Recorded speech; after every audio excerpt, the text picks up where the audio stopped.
कुछ आंकड़े मैं केवल आपके ध्यान में रखना चाहता हूं ताकि स्थिति स्पष्ट हो जाएगी। कुल जम्मू, श्रीनगर और बाकी जो शहरी क्षेत्र हैं, आप म्यूनिसिपैलिटी कह लीजिए, या कुल शहरी क्षेत्रों में 5,20,000 घर हैं। कॉरपोरेशन हो, म्यूनिसिपल काउंसिल्स हो, सब मिला करके 5,20,000 घर हैं, जिसमें 2,06,000 घर ऐसे हैं जो 1,000 स्क्वायर फुट से कम के हैं। अब अगर परसेंटेज आप निकालेंगे तो ये मोटा मोटी 40% घर है जिस पर कोई टैक्स नहीं है। मैं इसको दोहरा रहा हूं, जम्मू कश्मीर के शहरी क्षेत्रों में जो लोग रहते हैं 40% लोगों पर कोई हाउस टैक्स, कोई कर नहीं है। 2,03,600 ऐसे घर हैं 5,20,000 में से जिनको 1,000 के नीचे एक वर्ष में, महीने में नहीं, एक वर्ष में 1,000 के नीचे देना है। और ये जम्मू और श्रीनगर शहर में किसी का 1,000 जा सकता है, बाकी सबका 600 के नीचे रहने वाला है। तो ये 2,03,600 में से 80% ऐसे हैं जो वर्ष भर में 600 रुपया देने वाले। अगर मैं तुलना करता हूं, मैं दिल्ली, चंडीगढ़, मुंबई से नहीं करूंगा, मैं कर रहा हूं शिमला से, मैं कर रहा हूं अंबाला से, मैं कर रहा हूं देहरादून से। तो मित्रों, 1/10 ऑफ शिमला, देहरादून एंड अंबाला, 1/10 से भी कम है ये टैक्स। मैं शॉप्स की बात भी करना चाहूंगा। कुल 1,01,000 शॉप्स हैं शहरी क्षेत्रों में, जम्मू, श्रीनगर, बाकी वो उधमपुर कहिए, कठुआ कहिए, या किसी म्यूनिसिपैलिटी में कहिए, बारामूला कहिए, कहीं भी। इसमें 46,000 शॉप्स ऐसी हैं जिनको एक साल में 700 से कम रुपया टैक्स देना है। 46,000 माने मोटा मोटी 45% शॉप्स ऐसी हैं जिनको 50 रुपया महीना देना है।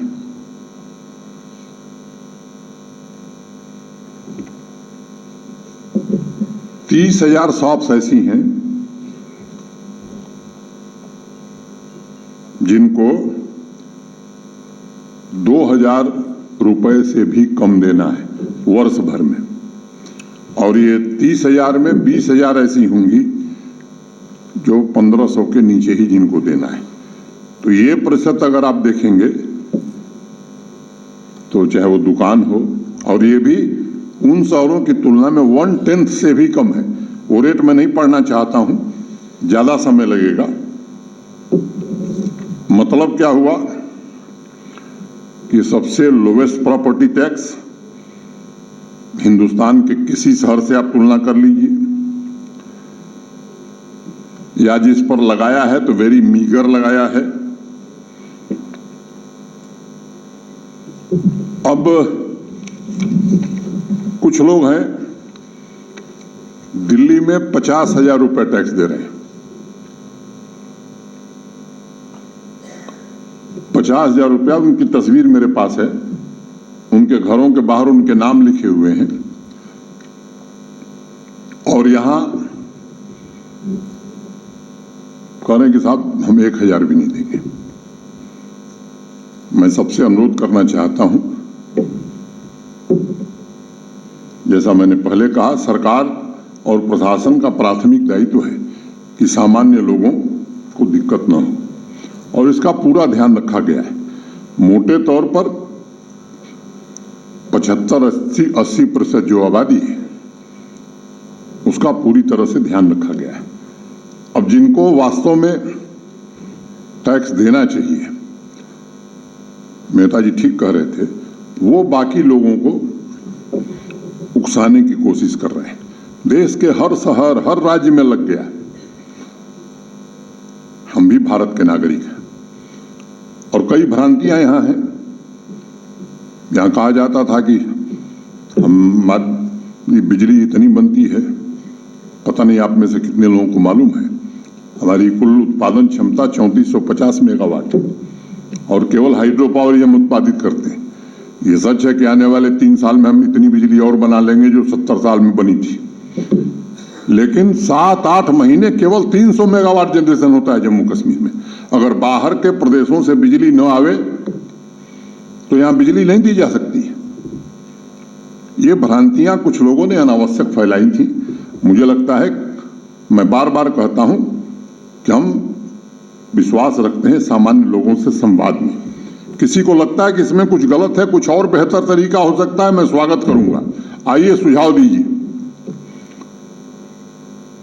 दरवाजे हमारे खुले हैं। आपको लगता है कि इस व्यवस्था में कोई गड़बड़ है, इससे बेहतर व्यवस्था आप बता सकते हैं, मैं आप सबका स्वागत करूंगा। अनेक वरिष्ठ अधिवक्ता हैं, बिजनेस के लोग हैं, इंडस्ट्री के लोग हैं, चार्टर्ड अकाउंटेंट्स हैं, पत्रकार मित्र भी हैं। मैं सबको आमंत्रण देता हूं कि आप कृपा करके इसको एक बार देखिए। आपको लगता है कि इससे बेहतर भी कुछ किया जा सकता है, मुझे कोई आपत्ति नहीं, लेकिन आपसे मैं निवेदन करना चाहता हूं कि ये कुछ लोग जो गुमराह करने की कोशिश कर रहे हैं, कृपा करके उस जाल में न किसी को फंसना चाहिए। और आपसे मैं निवेदन करूंगा कि सामान्य लोगों में जागरूकता बढ़ाने की हम हर कोशिश कर रहे हैं। मेरा आपसे आग्रह होगा कि आप भी इसमें सहयोग करें, क्योंकि ये व्यवस्था अब हर साल बजट में 900 करोड़ रुपया हम लोग दे रहे हैं कॉरपोरेशंस को, म्यूनिसिपैलिटीज को। स्मार्ट सिटी से के लिए जो पैसा है या बाकी कार्यों के लिए जो भारत सरकार से आ रहा है वो अलग से आ रहा है। इस व्यवस्था को बेहतर ढंग से हम कैसे चला सकें, जम्मू कश्मीर भी आने वाले कुछ वर्षों में देश के विकसित राज्यों के समानांतर गौरव से कैसे खड़ा हो सके, मुझे लगता है ये जम्मू कश्मीर के हर नागरिक के लिए ये गौरव का विषय होगा। मैं आप सबका आह्वान करता हूं, आपसे निवेदन करता हूं कि आइए इस पूरे अभियान में जो हमारी प्राचीन शक्ति रही है, देश के मुकुटमणि हम जाने जाते थे, देश को ज्ञान देने का संदेश यही जम्मू कश्मीर की धरती से लोगों ने दिया है। क्या उस जम्मू कश्मीर की बदहाली पर यहाँ के लोगों को गर्व हो सकता है? क्या हम खुद नहीं चाहते हैं कि हम ऐसा जम्मू कश्मीर आने वाले दिनों में देखें कि गर्व से दुनिया और देश में कहीं जाएं तो लोग कहें कि हाँ, ये आदमी जम्मू कश्मीर से आया है। मैं आप सबसे निवेदन करना चाहता हूं, कुछ लोग साजिश के तहत लोगों को गुमराह, जब अभियान चलाया था हमने इंक्रोचमेंट, एंटी इंक्रोचमेंट रहे, मुझे मालूम है, मैंने एक बार नहीं 10 बार कहा कि एक भी गरीब आदमी को नहीं छुआ जाएगा, लेकिन किसी रसूखदार को बख्शा भी नहीं जाएगा। जिन लोगों ने पदों पर रहते हुए कानूनों का दुरुपयोग करके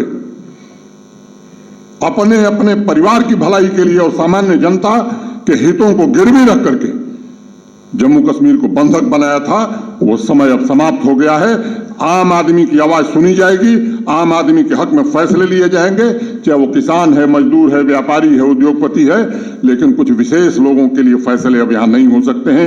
इतनी बात कहके मैं आप सबके प्रति हृदय से कृतज्ञता ज्ञापित करते हुए अपनी बात पूरी करता हूँ। धन्यवाद। जय हिंद।